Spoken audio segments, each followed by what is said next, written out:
Bambaşka Biri dizisi ikinci bölümüyle yine izleyenleri ekrana kitleyerek oldukça başarılı bir bölüme imza attı. Öyle ki hikayenin oldukça hızlı ve akıcı bir şekilde işlenmesi de diziyi daha da izlenebilir kılıyor. Peki dizinin 3. bölümünde neler olacak? Kenan ve Doğan arasındaki hesaplaşma nasıl sonuçlanacak? Gelin hep birlikte inceleyelim. Öncelikle ilk bölümde her ne kadar İdris Usta'nın Doğan'ın öz babası olduğunu düşünsek de aslında böyle olmadığını anladık. Önceki analizimde İdris Usta'nın cinayetlerde Doğan'a yardım ettiğini zaten söylemiştim. Fakat Doğan'ın Kenan'dan, Kenan'ın da Doğan'dan haberi olmadığını düşünüyorduk. Fakat öğrendik ki aslında Doğan Kenan'ın kim olduğunu ve hiçbir şeyi hatırlamadığının farkında. İdris Usta'nın ise iki kişiliği de birbirine bağlamak için çabaladığını düşünsek de aslında İdris Usta'nın tek amacı Doğan'a yardım ederek geçmişte Doğan'a ve diğer çocuklara yapılan şeylerden intikam alabilmek. Doğan geçmişte çocuk esirgemede büyüdüğü sıralarda muhtemelen Hamdi Atılbay ve diğer kişilerin çocuklara neler yaptığına şahit oldu ve kurbanlardan biri de Zeynep adındaki küçük bir kızdı. Ancak Zeynep Doğan'ın kız kardeşi mi yoksa sevdiği biri miydi buraları hala bilmiyoruz. Fakat benim tahminlerime göre Zeynep kendi başına gelenlerden sonra yani istismar edildikten sonra Hamdi Atılbay ve yanındaki insanlar bu çocukları susturabilmek için çocuk esirgemede bir yangın çıkardılar ve Zeynep de burada yanarak hayatını kaybetti. Doğan ise bu travmadan kurtulabilmek için kendisine iki kişilik oluşturdu ve Kenan karakteri de aslında bu şekilde ortaya çıkmış oldu. Yani Doğan'ın bir tarafı geçmişe dair tüm acıları hatırlayarak intikam almaya çalışsa da Kenan her şeyden bir haber bir şekilde yaşamaya devam ediyor.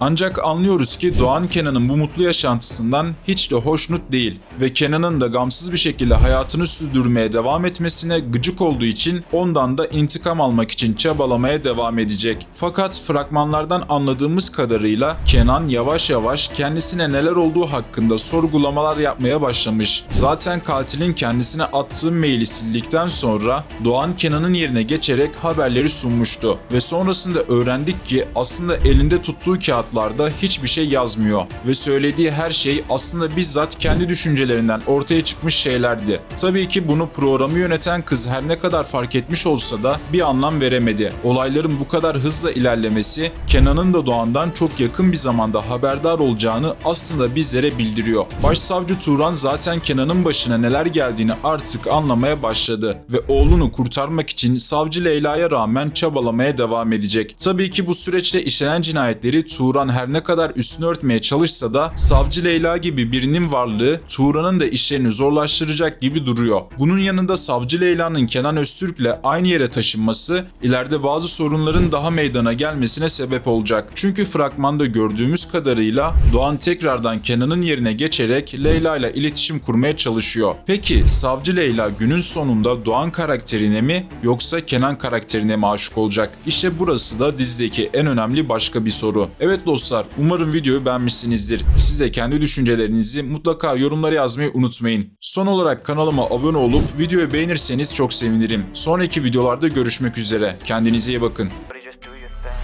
Wake up, today's gonna be a good day. Wake up, today's gonna be a good day. Wake up, today's gonna be a